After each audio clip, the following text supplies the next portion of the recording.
غزالی 4 سال ٹیچنگ کرنے کے بعد وہ ٹیچنگ کو تقریباً 800 سے لے کر 1100 سینچری تک یہ ایک پیریڈ تھا اب اگر سائنس کی بات کی جائے تو سائنس کی جو سب سے یہ چونکہ لگتی بھی مٹی سے بنی ہے، خدا ہوتا ہے تو وہ جانور کھاتے ہیں، اور جب جانور وہ پودا کھاتے ہیں تو اس سے وہ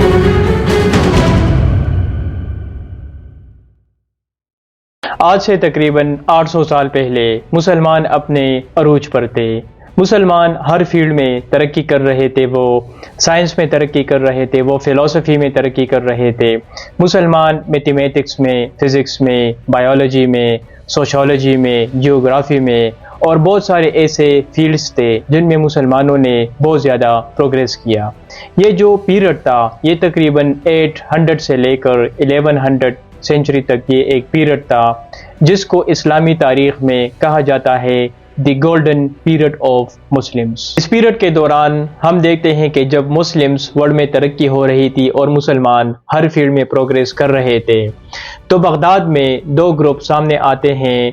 اور وہ ایک دوسرے کو کنفرنٹ کرتے ہیں اور ان کے درمیان اختلافات شروع ہوتے ہیں مذہب کے اوپر اور سائنس کے اوپر۔ ان میں سے جو ایک گروپ تھا تو اس میں بہت سارے فلاسفرز تھے، بہت سارے سائنٹسٹ تھے، بہت سارے ریشنل تھنکرز تھے، اور جو دوسرا گروپ تھا تو اس میں علماء کرام تھے،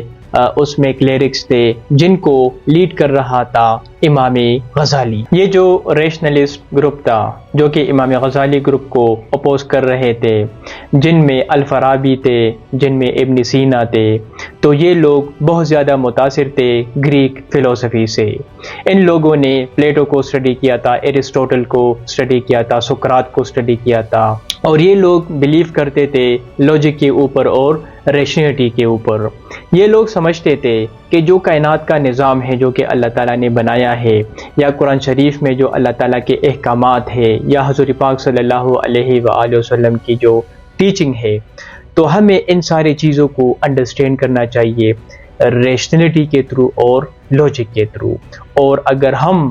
ریشنلٹی اور لاجک کے تھرو ان ساری چیزوں کو انڈرسٹینڈ کریں گے تو اس سے ہم بہت زیادہ قریب ہوں گے اللہ تعالیٰ کے۔ ریشنلسٹ گروپ کے یہ جو نظریات تھے تو یہ امام غزالی کے لیے بالکل ایکسیپٹیبل نہیں تھے۔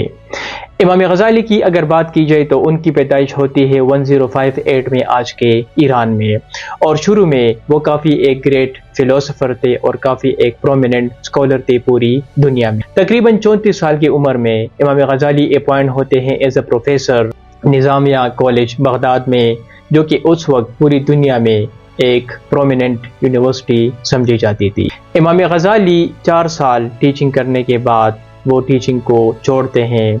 اور پھر وہ اگلے 11 سالوں کے لیے اسکرین سے مکمل طور پر غائب ہوتے ہیں۔ وہ 11 سال وہ تنہائی میں گزارتے ہیں، اور ان 11 سالوں میں وہ صوفیزم کو ایڈاپٹ کرتے ہیں، وہ تصوف کو ایڈاپٹ کرتے ہیں، اور 11 سال بعد جب وہ واپس آتے ہیں اور وہ دوبارہ ٹیچنگ سٹارٹ کرتے ہیں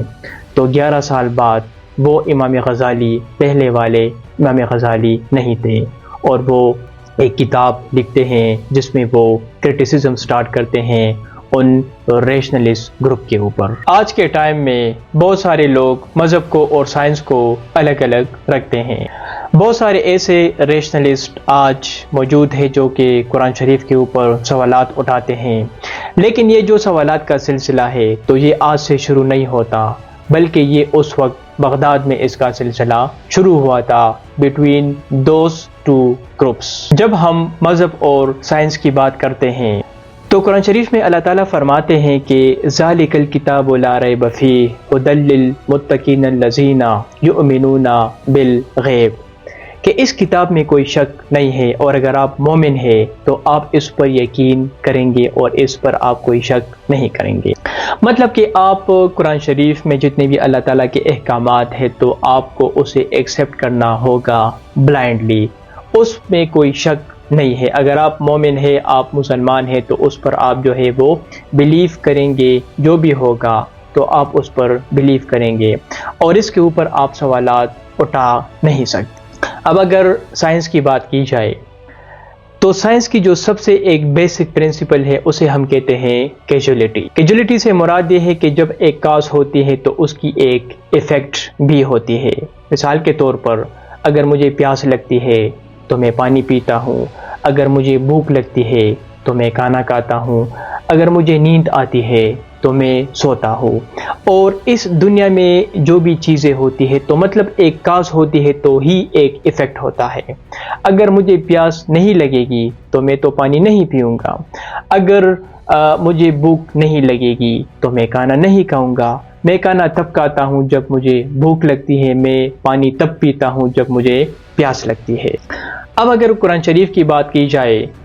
تو اس وقت جو سوالات اٹھ رہے تھے تو وہ پیغمبر کے اوپر اٹھ رہے تھے۔ آپ سب کو پتا ہے کہ اللہ تعالیٰ نے بہت سارے پیغمبرز بھیجے ہیں اس دنیا میں، اور ان سارے پیغمبروں کو اللہ تعالیٰ نے کچھ معجزات عطا کیے تھے۔ مثال کے طور پر حضرت موسیٰ علیہ السلام کے پاس جو سب سے بڑا معجزہ تھا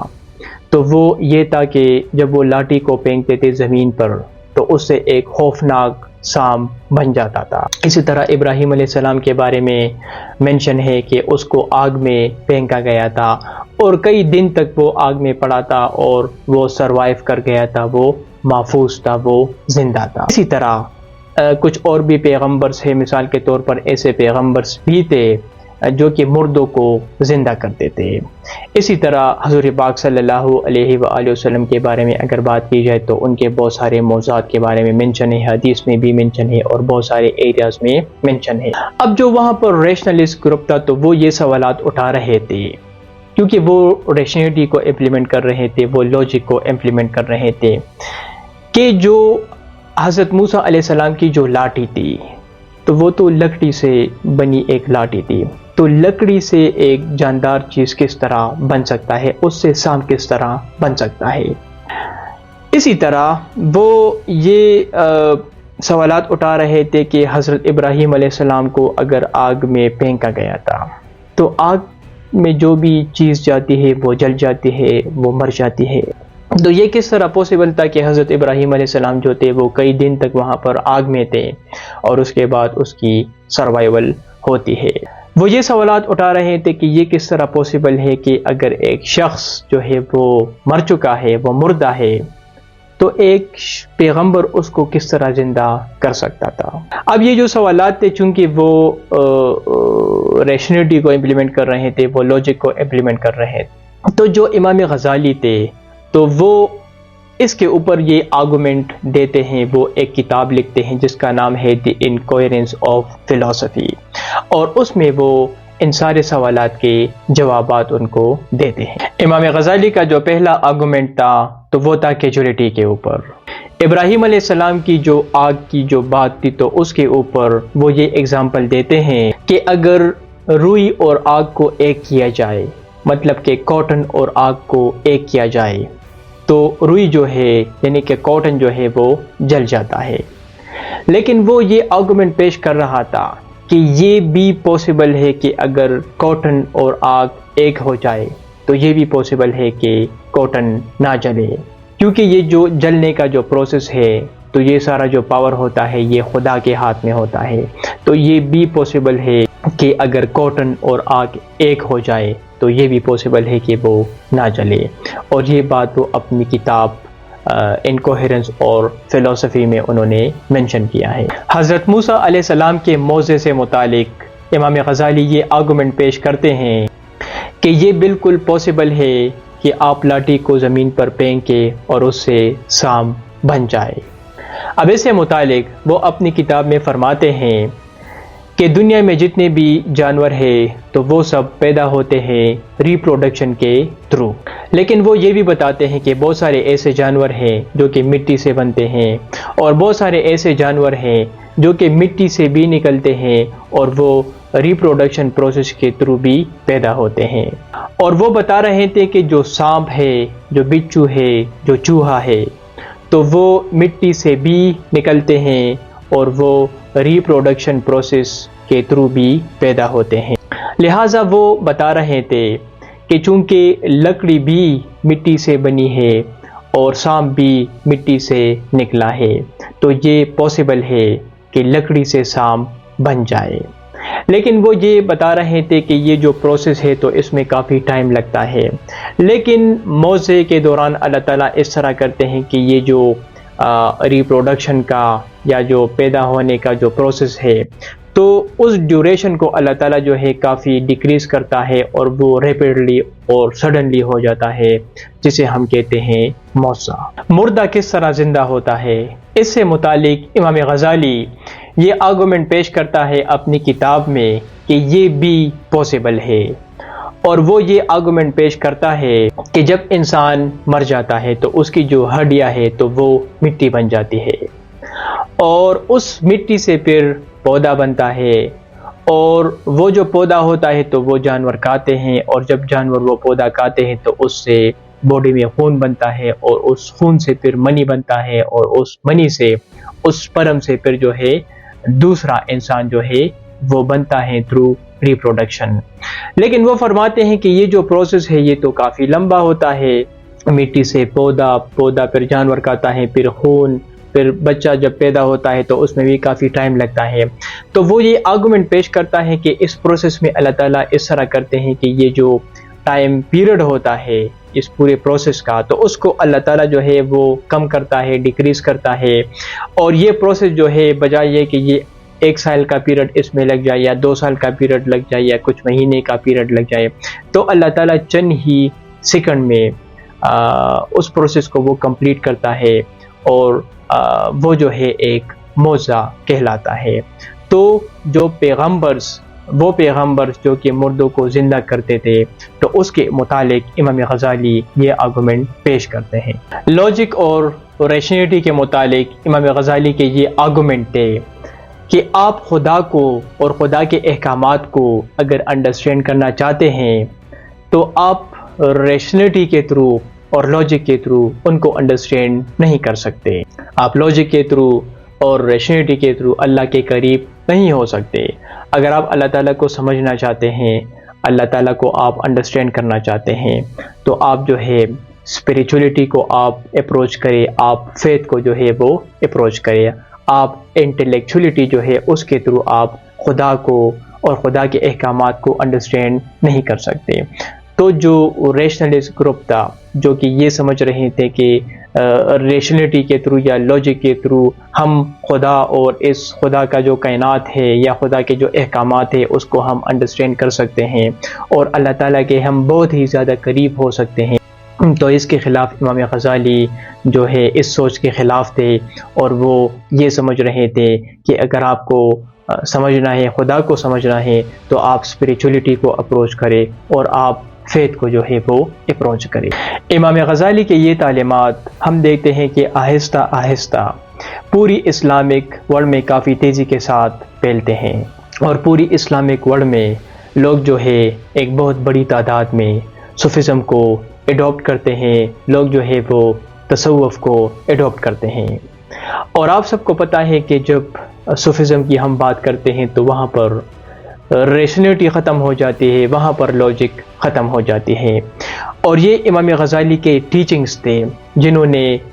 ریشنلٹی کو ڈسکریج کیا, جنہوں نے لاجک کو ڈسکریج کیا. لوگ یہ سمجھ رہے تھے کہ اگر کاز ہوتی ہے یا ایفیکٹ ہوتا ہے تو اس کو ہم چینج کر سکتے ہیں, اور چونکہ کاز اور ایفیکٹ کے درمیان اللہ تعالیٰ کی ول ہوتی ہے جو کہ امام غزالی کے ٹیچنگ تھے, تو اگر کاز اور ایفیکٹ کے درمیان اللہ تعالیٰ کی ایک ول ہوتی ہے تو جو بھی ایفیکٹ ہوتا ہے تو اسے ہم چینج کر سکتے ہیں. اور چینج ہم اسی طرح کر سکتے ہیں کہ ہم ذکر کے تھرو اپنی سیلف پیوریفیکیشن کر سکتے ہیں, اور ایک ایسے مقام پر ہم پہنچ سکتے ہیں جدھر ہم خدا سے مانگ کر ہر چیز کو جو ہے وہ ہم چینج کر سکتے ہیں اور ہر چیز کو ہم حاصل کر سکتے ہیں. تو وہ یہ سمجھ رہے تھے کہ اگر ہم ذکر کریں گے, یعنی کہ اگر ہم اسپریچولیٹی کو ایڈاپٹ کریں گے, ہم اسپریچولیٹی کے تھرو اپنے بیلیف کو, جو اللہ تعالیٰ کے اوپر جو ہمارا یقین ہے, بیلیف ہے, اگر اس کو ہم اسٹرانگ کریں گے تو ہم اللہ تعالیٰ کے اتنے قریب ہو جائیں گے کہ پھر ہماری اتنی سیلف پیوریفیکیشن ہو جائیں گی, ایک ایسے لیول پر ہم پہنچ جائیں گے کہ پھر کاز اور ایفیکٹ نام کی کوئی چیز ہی نہیں رہے گی. کاز اور ایفیکٹ چونکہ اللہ تعالیٰ کا ایک سسٹم ہے اور اس کے درمیان اللہ تعالیٰ کا ایک ول ہے، تو جو بھی ایفیکٹ ہوتا ہے وہ ہم اپنی مرضی کا ایفیکٹ وہ ہم بنا سکتے ہیں، اس کو ہم پیدا کر سکتے ہیں۔ آج بھی آپ سب کو پتا ہے کہ اگر آپ لاہور جائیں گے، پاکستان جائیں گے، انڈیا جائیں گے، تو بہت سارے آپ کو دربار ملیں گے، بہت سارے مزار ملیں گے جدھر پیر ہوتے ہیں، ان کے اپنے مرید ہوتے ہیں، اور وہاں پر لوگ جاتے ہیں اور جسے ہم کہتے ہیں انٹرسیشن، ان پیرز کے تھرو لوگ ان سے مانگتے ہیں۔ لوگ کہتے ہیں کہ یہ جو پیر ہے تو اس کا درجہ بہت زیادہ بلند ہے، کیونکہ اس کی جو سیلف پیوریفیکیشن تھی تو اس کا جو لیول تھا وہ سب سے ہائیسٹ تھا، اور وہ بہت ہی ایک نیک بندہ تھا، تو لہٰذا اگر ایک شخص کے تھرو ہم اللہ تعالیٰ سے مانگیں گے، حالانکہ ہم کوئی کام نہیں کریں گے، ہم ہارڈ ورک نہیں کریں گے، اور اللہ تعالیٰ کیٹیگوریکلی قرآن شریف میں فرماتے ہیں کہ لیس للانسان الا ما سعی، جو جتنا محنت کرے گا اسے اتنا ہی ملے گا۔ لیکن امام غزالی کی اس ٹیچنگ نے ایک ایسا سوچ کریٹ کیا جس کے تھرو سائنس کی زوال ہوتی ہے اسلامک ورلڈ میں، کیونکہ وہ ریشنیٹی ختم ہو جاتی ہے، وہ جو لاجک ہے وہ ختم ہو جاتے ہیں، اور جو باقی کتابیں تھی سائنٹسٹ کی، تو اس دور میں اس طرح ہوتا ہے کہ لوگ اس کو جلاتے ہیں۔ آپ نے سنا ہوگا 1258 میں منگول جب بغداد پر حملہ کرتے ہیں تو وہاں پر وہ اس لائبریری کو، ہاؤس آف وزڈم کو مکمل طور پر ختم کرتے ہیں، اور اتنی کتابیں تھی کہ اس سارے کتابوں کو وہ دریا میں پھینکتے ہیں، اور دریا کا جو پانی تھا اس کا رنگ بھی چینج ہوتا ہے۔ وہ جو کتابیں انہوں نے پھینکی تھی تو اس میں کوئی سائنس یا فلسفی کی کوئی کتاب نہیں تھی، وہ سارے فقہ کی کتابیں تھی۔ اس سے پہلے مسلمان اپنے ساری کتابیں جلا چکے تھے۔ مسلمان آپ وہاں پر جو تھے سوالات نہیں کر سکتے تھے۔ آپ کو پتا ہے کہ ابن رشد کے ساتھ لوگوں نے کیا کیا تھا، وہ ایک ریشنلسٹ تھا، وہ ایک لاجیکل پرسن تھا، لوگوں نے اس کو باندھا تھا ایک ستون کے ساتھ، اور لوگ ادھر ادھر جاتے تھے، اس کے اوپر تونگتے تھے، اور پھر اس کو ایکسپیل کیا گیا وہاں سے۔ بہت سارے ایسے فلاسفرز تھے جن کے ساتھ مسلمانوں نے، ایسے سائنٹسٹ تھے جن کے ساتھ مسلمانوں نے بہت زیادتیات کی ان کے ساتھ ان کا رویہ ٹھیک نہیں تھا، اور آہستہ آہستہ، اگرچہ ہم یہ نہیں کہہ سکتے کہ امام غزالی کے صرف ٹیچنگ کے ساتھ ہی جو ہے وہ اسلام میں جو ہے سائنس کی ڈکلائن ہوتی ہے، اس کے بعد بھی سائنٹسٹ آئے تھے، لیکن وہ پروسیس جو ہے وہ کافی سلو ہوتا ہے، اور اس ٹیچنگ کا ایک بہت بڑا امپیکٹ ہوتا ہے لوگوں کے ذہنوں کے اوپر، لوگوں کے جو پرسیپشنز تھے تو وہ مکمل طور پر چینج ہوتا ہے۔ اور محمد ابن موسیٰ الخوارزم قسم کے جو سائنٹسٹ تھے، جسے ہم الجبرا کے فادر کہتے ہیں، الفارابی کی بات کی جائے، ابن سینا کی بات کی جائے، تو یہ سائنٹسٹ جو کہ آج پاکستان میں آپ دیکھ لیں، یہاں پر ہم کیا نہیں کرتے مذہب کے نام پر، تو یہاں پر بھی ہم نے ان ایریاز کو، ان راستوں کو ہم نے بند کیا ہے، اور ہم سائنس کو اپنی سوسائٹی میں آنے نہیں دیتے۔ اور یہاں پر بھی آپ سب کو پتہ ہے کہ آج بھی یہاں پر صوفیزم جو ہے، بہت سارے لوگ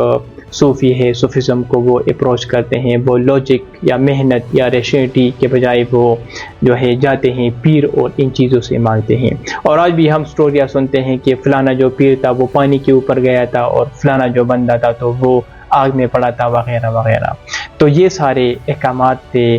یہ سارے